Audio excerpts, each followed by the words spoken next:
തിരുവനന്തപുരം ജില്ലയ്ക്ക് പിന്നാലെ കൊല്ലം ജില്ലയിലും കോട്ടയം ജില്ലയിലും നിരവധി ആളുകളുടെ അക്കൗണ്ടുകളിൽ നിന്നും പണം നഷ്ടമായ സാഹചര്യത്തിലാണ് ബാങ്ക് അക്കൗണ്ടുള്ള മുഴുവൻ മലയാളികളും ജാഗ്രത പാലിക്കണമെന്ന് ആവശ്യപ്പെട്ടുകൊണ്ട് SBI തന്നെ ഇപ്പോൾ രംഗത്തെത്തിയിരിക്കുന്നത്. സാധാരണക്കാർ മുതൽ ഉയർന്ന ഉദ്യോഗസ്ഥർക്ക് വരെ പണം നഷ്ടമായിരിക്കുകയാണ്. തട്ടിപ്പിൽപ്പെട്ട് കഷ്ടപ്പെട്ടുണ്ടാക്കിയ പണം മുഴുവൻ നഷ്ടമായ സാഹചര്യത്തിൽ നിരവധി ആളുകളാണ് പരാതിയുമായി പോലീസ് സ്റ്റേഷനുകൾ കയറിയിറങ്ങുന്നത്.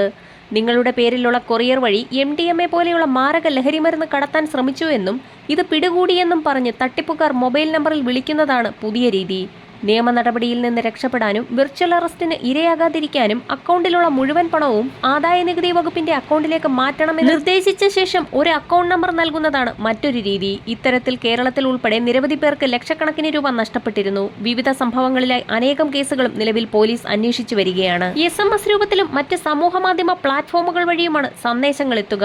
ലിങ്കുകളിൽ ക്ലിക്ക് ചെയ്യുന്നതോടുകൂടി നിങ്ങൾ തട്ടിപ്പിലേക്ക് വീഴും. സൈബർ കുറ്റവാളികളുടെ എണ്ണവും കേസുകളും വർദ്ധിക്കുന്ന പശ്ചാത്തലത്തിൽ CBI ഉദ്യോഗസ്ഥരാണ് ആദായനികുതി വകുപ്പിലെ ഉദ്യോഗസ്ഥരാണെന്ന വ്യാജേനയും നിങ്ങളെ സമീപിക്കുകയും ബാങ്ക് വിശദാംശങ്ങളും ഒപ്പം OTP പോലുള്ള അതീവ രഹസ്യ സ്വഭാവമുള്ളവയും ചോദിക്കുകയും ചെയ്യും. നിയമ നടപടി സ്വീകരിക്കുമെന്നടക്കമുള്ള വ്യാജ ഭീഷണിയിൽ വീഴരുതെന്നുമാണ് SMS വഴിയുള്ള മുന്നറിയിപ്പ്. ബാങ്കുകൾ ഒരു കാരണവശാലും നേരിട്ട് ഫോണിൽ വിളിച്ച് മൊബൈൽ നമ്പറോ ആധാർ നമ്പറോ ആവശ്യപ്പെടുകയില്ല എന്ന് RBI വ്യക്തമാക്കുന്നു. കൂടുതൽ ജില്ലകളിൽ തട്ടിപ്പ് വ്യാപിക്കുന്ന സാഹചര്യത്തിൽ പൊതുജനങ്ങൾ അതീവ ജാഗ്രത പാലിക്കണമെന്ന് കേരള പോലീസ് മുന്നറിയിപ്പ് നൽകി.